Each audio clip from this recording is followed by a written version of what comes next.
नमस्ते दोस्तों। हिंदी साहित्य में आज सुनिए प्रवासी लेखकों की कहानियों की श्रृंखला में दिव्या माथुर जी की लिखी हुई कहानी ई प्रेम पत्र। मेरी जुबानी। मैं हूँ सीमा सिंह। कल सुबह मैं स्कूल ट्रिप पर पेरिस जा रही हूँ। मुझे चिंता है कि मेरी अनुपस्थिति में पापा मम्मी एक दूसरे से कैसे बात करेंगे। 1 महीने से अधिक हो चुका है कि पापा मम्मी को जो एक दूसरे से कहना होता है वो मेरे माध्यम से कहते सुनते हैं। शुरू शुरू में तो मुझे ये खेल अच्छा लगा था क्योंकि उनके बीच संवाद का जरिया मैं थी और इसीलिए वे दोनों मेरी खूब आवभगत भी कर रहे थे और मेरी हर बात पर तवज्जो दे रहे थे, चाहे वो कितनी भी बेवकूफ़ी भरी क्यों ना हो। किंतु कुछ ही दिनों के बाद मैं इस खेल से बोर हो गई क्योंकि अपने अपने छोटे छोटे पैगामों के लिए भी वे मुझे परेशान करते रहते हैं। कल रात की ही तो बात है। मैं फ़ोन पर अपनी सहेली अप्रैल से गृह कार्य के विषय में बात कर रही थी और मम्मी बार बार मुझे परेशान कर रही थी कि पापा को बता दूं कि खाना ठंडा हो रहा है। अप्रैल से फ़ोन होल्ड करने को कहते हुए मैं धड़ाधड़ सीढ़ियाँ चढ़ती हुई ऊपर पहुंची तो देखा पापा बाथरूम में गाना गा रहे थे। मैं चिल्लाकर कह भी देती तो तौलिया पहने तो नीचे नहीं आ सकते थे। आज देर से लौटे हैं तो समय तो लगेगा ही और मम्मी अच्छी तरह से जानती हैं कि दफ्तर से आने के बाद वो हमेशा नहा कर ही खाना खाते हैं। मैं चुपचाप नीचे आकर मेज़ पर बैठ गई। दरवाज़ा खटखटा कर पूछ नहीं सकती थी। इस घर में समय की परवाह किसी को नहीं है। मम्मी अपना गुस्सा मुझ पर उतारने लगी और मैं फ़ोन पर अप्रैल से गप्पे मारती रही। सुबह फिर वही कहानी। नाश्ते के लिए बैठी ही थी कि मम्मी ने मुझसे कहा कि पापा से पूछूं कि नाश्ते में वो बॉइल्ड एग लेंगे या फ्राइड। आप पापा से खुद क्यों नहीं पूछ लेती। मेरे झल्ला देने पर मम्मी चुप हो गई। पापा मम्मी को बता दीजिए कि आपको बॉइल्ड एग चाहिए या फ्राइड। मैंने चिल्लाकर पापा से पूछा जो फॉयर में जूते पहन रहे थे। स्क्रैम्बल्ड, पापा ने कहा। मुझे स्कूल को देर हो रही है, मम्मी रसोई में है, आप प्लीज़ उन्हें बता दीजिए। बाय। टोस्ट मुंह में ठूंसते हुए मैं जल्दी से घर के बाहर आकर दरवाजे पर कान लगाकर खड़ी हो गई, ये सुनने के लिए कि पापा अब ये सूचना मम्मी को कैसे देंगे। शायद उनका अनबोला टूट जाए। कुछ ही देर में मुझे अंदर से धरा पटक सुनाई दी। तुम जानती हो कि मुझे बॉयल्ड एग पसंद नहीं, प्लेट पटकते हुए पापा बोले। मुझे क्या सपना आ रहा है कि आज तुम्हें स्क्रैम्बल्ड एग खाना है। सुबह सुबह मूड खराब कर दिया। मेरा मूड तो पूरे दिन के लिए बर्बाद हो गया, कहते हुए मम्मी बड़बड़ाती हुई बाहर निकल आई। किशमिश, तू अभी तक यहाँ क्या कर रही है। तुम दोनों की मीठी मीठी बातें सुन रही थी। तुझे इन सब चक्करों में पड़ने की ज़रूरत नहीं है, स्कूल को देरी हो रही है। मम्मी, आपसे मुझे एक ज़रूरी बात पूछनी है। आप दोनों क्या मेरी वजह से साथ रह रहे हैं। मेरी सहपाठिन अप्रैल ने मुझे बताया था कि बहुत से माँ बाप चाहे कितने भी दुखी क्यों ना हों अपने बच्चों की खातिर एक साथ रहने को बाध्य हैं। मेरे इस प्रश्न पर मम्मी ने मुझे घूर कर देखा और मैं चुप रही। बताइए ना, शाम को बात करते हैं, कहते हुए वो बस स्टॉप की ओर बढ़ गई। अप्रैल के पापा मम्मी भी ऐसे ही झगड़ते रहते थे और फिर एक दिन उन दोनों ने तलाक ले लिया। मुझे डर था कि जल्दी ही मेरे मम्मी पापा भी तलाक ले लेंगे। अप्रैल की बातों से तो यही लगता था। हमारे पड़ोस में लगभग सभी जोड़े तलाकशुदा थे। सोमवार से शुक्रवार के बीच अधिकतर बच्चे अपनी मम्मियों के साथ रहते थे और सप्ताहांत पर अपने पिताओं के साथ मस्ती करते थे। पिछले सप्ताहांत पर अप्रैल के पापा बच्चों को लेने नहीं पहुँचे तो क्रिस और अप्रैल बहुत उदास हुए। तुम्हारे पापा अपनी गर्लफ्रेंड के साथ स्कॉटलैंड जा रहे हैं, अप्रैल की मम्मी ने बताया। इसका मतलब है कि पापा को अब मेरे और क्रिस के लिए समय नहीं मिलेगा, अप्रैल ने कहा। अप्रैल, तुम्हारे पापा की अपनी निजी ज़िंदगी भी तो है कि नहीं। पापा की तरफदारी लेने का अर्थ अप्रैल अच्छी तरह से समझ गई थी। उसकी मम्मी को अब अपने लिए भी निजी समय चाहिए होगा। ये उन दोनों के बीच ही तय हुआ होगा कि ताकि वे अपने अपने महबूब के साथ सप्ताहांत गुजार सकें। मैं और क्रिस बहुत लकी हैं किशमिश। कई माँ बाप अपने बच्चों की बिल्कुल परवाह ही नहीं करते, अप्रैल ने बताया। मुझे नहीं लगता कि मेरे मम्मी पापा का मामला भी इतना गंभीर है। क्रिस और मैं भी यही सोचा करते थे कि हम बच्चों के होते हुए वे ऐसा नहीं करेंगे, अप्रैल ने उदास होते हुए कहा। ओहो, मेरा दिल डूबने लगा। कहीं मुझे सोशल सिक्योरिटी वाले ले गए तो। निराश नहीं हो किशमिश, एक अच्छी बात यह है कि तुम्हारे मम्मी पापा एक दूसरे से अभी नफरत नहीं करते, तो शायद उनके संबंध सुधर जाएं। अप्रैल, सच क्या? मुझे आशा की एक किरण दिखाई दी। मम्मी पापा का जब तलाक हुआ तो गूगल सर्च पर मैंने पढ़ा था कि रिलेशनशिप स्पेशलिस्ट की मदद से संबंध सुधर सकते हैं। पर रिलेशनशिप स्पेशलिस्ट तो बहुत महंगे होते होंगे, मैं उनका खर्चा कैसे उठाऊंगी? अरे बाबा, तुम नहीं, तुम्हारे मम्मी पापा को उनकी मदद लेनी होगी। मुझे नहीं लगता अप्रैल वे रिलेशनशिप स्पेशलिस्ट पर पैसे खर्च करेंगे। हाँ वो तो है, शायद तुम्हारा जीपी तुम्हारी मदद कर सके। पर जीपी के पास तो मैं तभी जा सकती हूँ ना जब मैं बीमार हूँ। कह दो कि तुम्हारे पेट में कई दिन से दर्द हो रहा है, जब वहाँ पहुँचो तो चुपके से एक पर्ची उसे पकड़ा देना। जीपी ने कहीं मेरी पर्ची सोशल सिक्योरिटी वालों तक पहुँचा दी ना तो मेरा राम नाम सत्य हो जाएगा। ये रिस्क तो तुम्हें लेना ही होगा किशमिश। सारा दिन स्कूल में मैं बस यही सोचती रही कि इसके पहले कि पापा मम्मी तलाक के लिए अर्जी दें मुझे ही कुछ करना होगा। इतिहास की कक्षा में मैंने देखा कि एकाएक अप्रैल ऐसी प्रसन्न दिखाई देने लगी कि जैसे उसके दिमाग में 500 वाट का बल्ब जल उठा हो। मध्यावकाश में हम दौड़ते भागते बाहर मैदान में आ गए। आइडिया, कनपटी पर उंगली मारते हुए अप्रैल बोली। जल्दी बताना। मम्मी दफ्तर के काम से एक हफ्ते के लिए न्यूयॉर्क जा रही हैं। अप्रैल ने मेरे चेहरे पर अपनी नज़र गड़ा दी। तो अप्रैल की मम्मी के न्यूयॉर्क जाने से मेरी समस्या कैसे हल हो सकती थी? तू भी ना बिल्कुल बुद्धू है। मैं मम्मी से कहूँगी कि उनकी गैरहाजिरी में मैं पापा के पास नहीं रहना चाहती। तो तुम और क्रिस कहाँ रहोगे? क्रिस पापा के साथ और मैं तेरे साथ। तब तो बड़ा मज़ा आएगा। मज़ा करने के लिए नहीं, कुछ तिकड़म भिड़ाने के लिए, उसने अपनी बाईं आंख दबाते हुए कहा। वाओ, पापा मम्मी को मैं मना लूँगी, वैसे भी आजकल वे मेरी कोई बात नहीं टालते। फिर भी पेरिस से आने के बाद हम दोनों पढ़ाकू बन जाएंगे ताकि हमारे साथ रहने पर उन्हें कोई ऐतराज़ ना हो। उन्हें ऐतराज़ क्या होगा?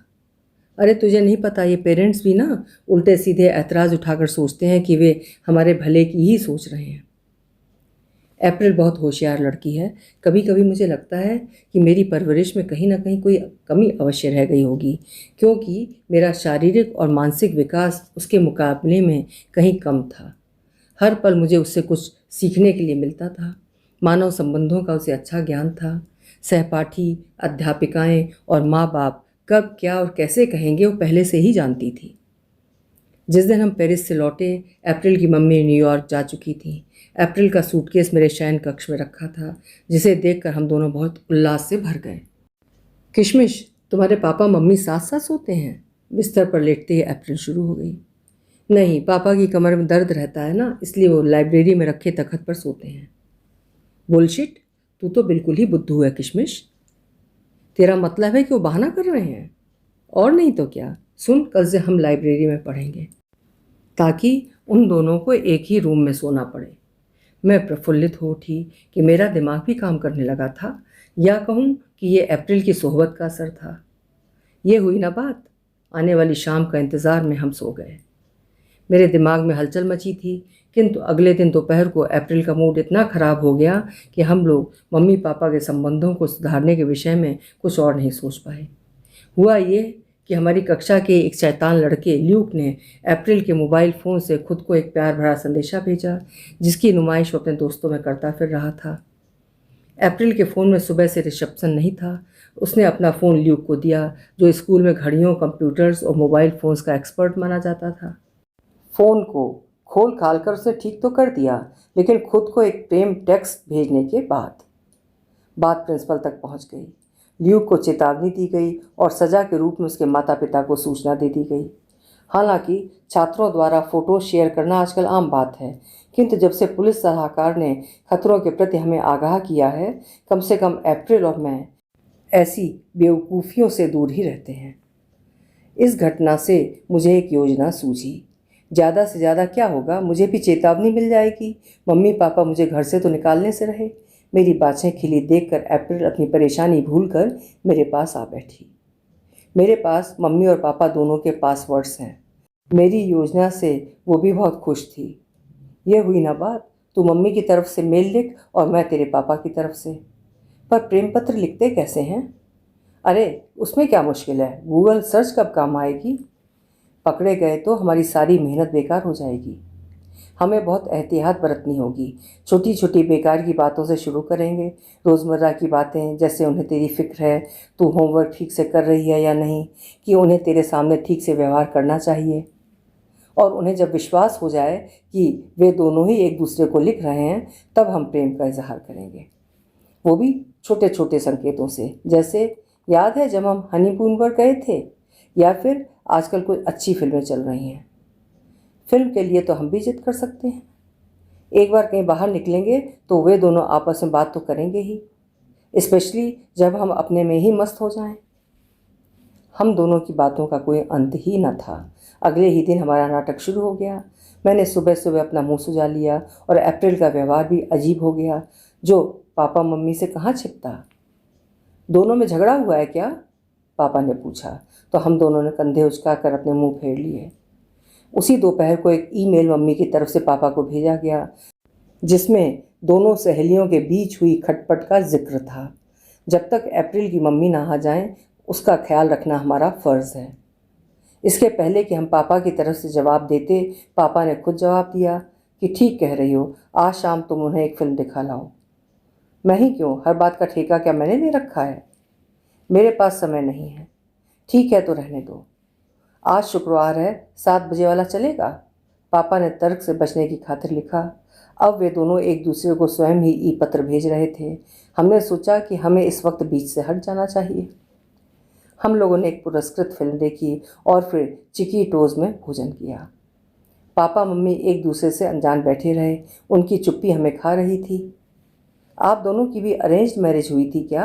अप्रैल ने पूछा। नहीं, मम्मी ने जवाब दिया। ओह वाओ, मैंने तो सुना था कि इंडिया में सबकी अरेंज मैरिज होती है, तो फिर आप दोनों कैसे मिले? अप्रैल उन्हें आसानी से छोड़ने वालों में से नहीं थी। हम एक ही दफ्तर में काम करते थे। आप में से किसी ने मुझे तो कभी नहीं बताया इस बारे में। मैंने इसी बात पर मुंह चढ़ा लिया। इसमें बताने जैसा कुछ है ही नहीं किशमिश। है कैसे नहीं पापा? पहल किसने की? मैंने पूछा। मैंने, पापा ने जवाब दिया। कैसे? मम्मी पापा दोनों आरामदायक स्थिति में नहीं थे। तभी बहरा बिल ले आया और हमें उठना पड़ा। रास्ते भर दोनों अपने ही विचारों में गुम थे। अगले ही हफ्ते वैलेंटाइंस डे था। अप्रैल ने एक खूबसूरत सा कार्ड बनाकर मुझे थमा दिया, जिसे मैंने पापा की तरफ से मम्मी को पोस्ट भेज दिया। अप्रैल और मैं एक अन्य ग्रीटिंग कार्ड पहले से ही खरीद कर ले आए थे, जो हम ईमानदारी से चाहते थे कि मम्मी खुद पापा को दें। अप्रैल और मेरी जिद के आगे उन्हें झुकना ही पड़ा। मम्मी के गाल कई महीनों में गुलाबी हुए थे। पापा, मम्मी आपके लिए आज कुछ खास बना रही हैं, मैंने पापा को फ़ोन पर झूठ मूठ बताया। क्यों? उन्होंने हैरान होते हुए पूछा। क्यों क्या? आज वैलेंटाइंस डे जो है, आप कहीं खाली हाथ ना चले आइएगा। अप्रैल और मैंने बैठक की सफाई की, मेज़ पर महंगी वाली क्रॉकरी और कटलरी सजाई, शैंपेन की बोतल को आइस होल्डर में रखा, बिल्लौरी ग्लासों को चमका दिया और लाल मोमबत्तियाँ जला दी। तभी चाइनीज़ भोजन आ पहुँचा, जिसे हमने हॉटकेस में रख दिया। घर अब एक रोमांटिक डिनर के लिए तैयार था। मम्मी पापा के आने से पहले हम वहाँ से फूट लिए। मैंने मम्मी पापा को ईमेल भेज दी थी कि आज मैं अप्रैल के यहाँ ठहर रही हूँ। उसकी मम्मी लौट आई थी। अगले दिन जब मैं और अप्रैल स्कूल से लौटे तो घर की शक्ल बता रही थी कि सब कुछ ठीक था।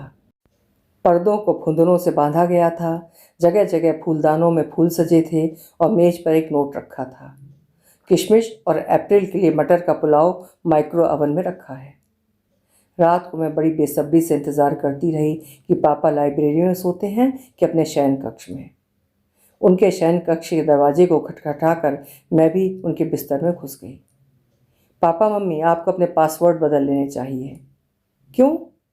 आजकल बहुत गड़बड़ हो रही है, वैसे भी पासवर्ड बदलते रहना चाहिए। कहते हुए मैं कूद कर अपने कमरे में चली आई।